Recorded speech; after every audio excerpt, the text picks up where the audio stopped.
The first public, nice, detailed public description was in the book of Cara St. Louis Farrelly, The Sun Thief, where she says that there are hollow fibers sprayed, self-replicating hollow fibers that are there to kind of read out the light fingerprint of your DNA, transform it into an electromagnetic radio signal that is detectable via satellite and ground stations. This is what she found out by analyzing information dealt with the chemtrail communities in the United States. She never mentioned the name Morgellons in her book, but if you look at these Morgellons, who had heard about the Morgellons disease? Half of you, okay. Let's just have a look at them. Nice creatures. This is a German tomato that got some German rain on top of itself.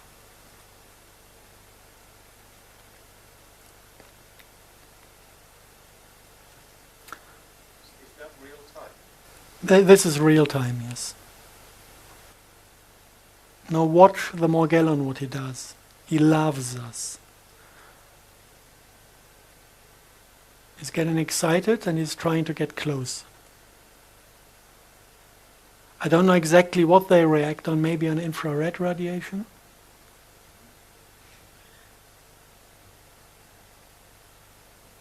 So these are basically, it's mycelium of a certain type of fungus. And this fungus is, first, if you want to look at it, it's airborne. It's not a single fiber here and there. It is glowing under UV light. So if you take a UV lamp at night, you can see those fibers airborne.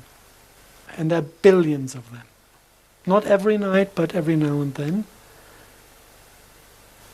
You can see them fly around. And these fibers, this fungus, is infecting the human body. And with 95% or 99% of the people, nothing special happens. They're just embedded somewhere, and your biology is keeping the fungus population low in your body. They just function as a plasmonic antenna to send out a signal, but you don't get sick from it. You don't get ill. No visible symptoms. So we would guess 100% of the population in Europe is infected.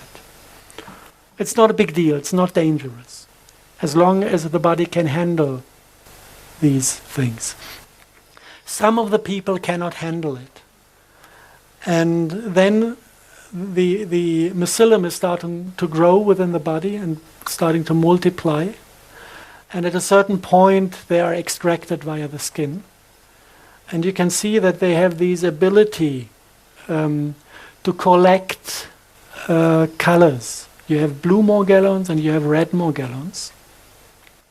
And nobody knows where these colors come from because they are of technical origin. It's not a natural substance. So you can see them when the skin is opening. You can see them under the microscope if you make a blood analysis. You can see that the blood is infected. And you can let them grow artificially in a petri dish. And if you look at them, you see they're a little bit more complex than a simple fungus. They have kind of organs inside. They have little red stem cells of an unknown species that are self-replicating as well.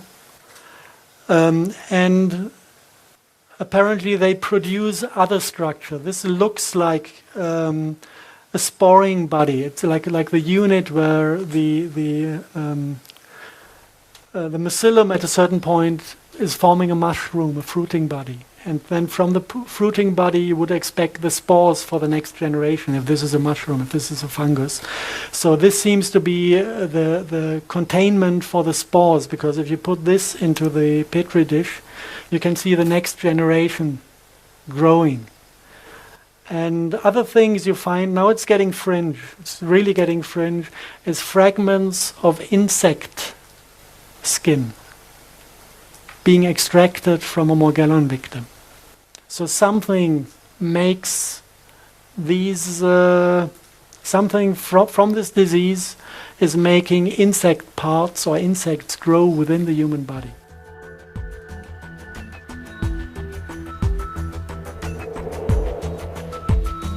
Yes. We'll have this. He said it had been tested in the last Iraq war. This was the war was only done for the purpose of testing the system. Now you're talking about the most recent one with Yes, George Bush. with the junior. With W. Bush. Yeah. And they sprayed that in Iraq. And they sprayed it in Iraq, and we had single news, for example, that they fought back the Iraqi army by utilizing microwave weapons that gave them the feeling that the skin burns. Yeah. This was in public media and Yes. mainstream media. And this is not because the microwave weapon had the intensity to make it burn. This is because the RNA was triggered to create the sensation of burning. Right. So this had a kind of agent within the bodies of the Iraqi army. They tested all other aspects of it. Which are these aspects? From the text, he says you have these psychotronic weapons, making them give up, making them fall in love with the American soldiers, whatever. A long list of psychotronic functions. And you can make people sick, you can make them die of cancer after 1 year, you can make them die in 6 minutes, and you can make them die in 6 seconds if you want to. This is what he listed. And but the most interesting thing from this paper is that he said that they spent 10 billion US and half a year, I think it was half a year, to optimize the cluster topology. And this is something, it sounds just like science fiction if you say it like this, but if you really think about it, if it is only about infecting humans with a virus-like synthetic RNA, you could give a damn about cluster topology. Cluster topology starts to become an interesting topic if this RNA cluster is supposed to carry a soul. Only then a soul or an artificial intelligence or whatever, an RNA. This is kind of the first time that I had an input, an idea of how do they turn people into biorobots. You have the RNA cluster within the air, sprayed in the air with a defined distance from RNA to RNA. And within the human body, the same RNA cluster is prolonged within the cells.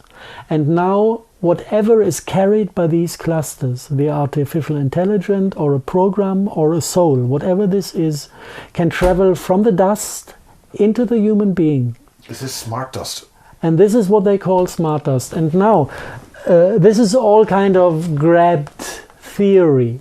If you take the Morgellon topic is, you find it described as a transhumanistic technology to extract light from the human body, turn it into a radio signal to read out what happens within the human, and opposite way to insert light, not radio frequency, to the human to make him feel whatever you want to make him feel. If you take this Morgellon concept, if you take the nanocrystals, the nanocrystal concept, and if you take all the other things, and then you look into some internal papers of the NASA. This is something that went online, I don't know when, 2000 maybe, or a little bit earlier.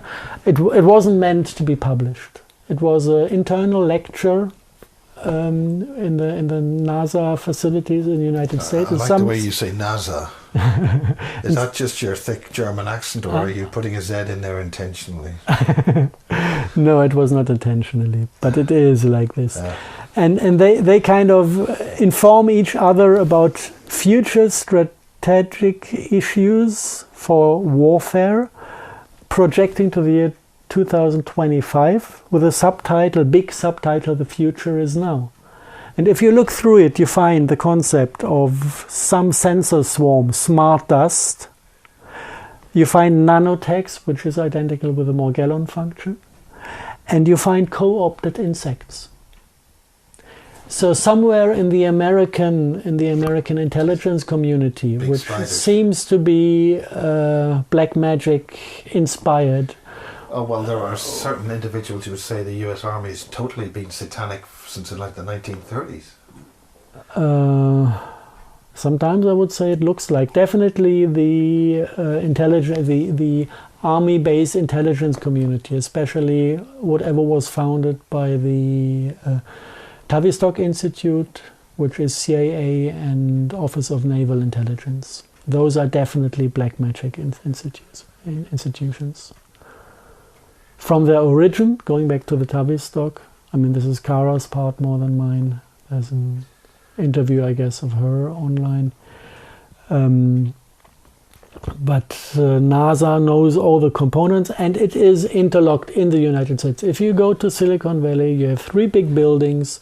One is Singularity University, with the founder Ray Kurzweil, who is dreaming about, and there are interviews out there where Kurzweil is dreaming about sending nanobots to other planets to harvest energy and matter, to multiply the overall intelligence of the human-machine civilization. Originally his words. And then he asks himself if there's a God that exists, and he says, not yet. Yeah. This is Ray Kurzweil. Now, next building from Singularity University, Transhumanistic headquarters, is Google headquarters, where he now is head developer. Same Ray Kurzweil. And on the other side of the university is NASA headquarters, the one who is certifying the planes to spray, according to Kara's novel. So all these members of this black brotherhood even sit in the same street as neighbors. And I think it's kind of about... They obviously feel fairly safe. Looks like. But that's because people don't understand the consequences, or are they hive programmed already? Some people do understand the consequences. The Russians did understand the consequences of spraying the military compounds, which would have meant losing the harvest and falling under Monsanto. And they decided to stop spraying. And the NSA realized, I guess, that the CIA is a black magic unit. And the NSA, at least parts of it, is still into American interests and the American... I mean, actually human interests. Yes, whatever. So the answer on... or no, not the answer. Maybe in a reaction to realizing that whatever is happening there with following demonic or archon interests... the NSA downed Evergreen International. They downed the CAA spraying airline. And the kind of little... When you say downed it, do they shut it down? Yes. NSA has one option. This is cutting money flow.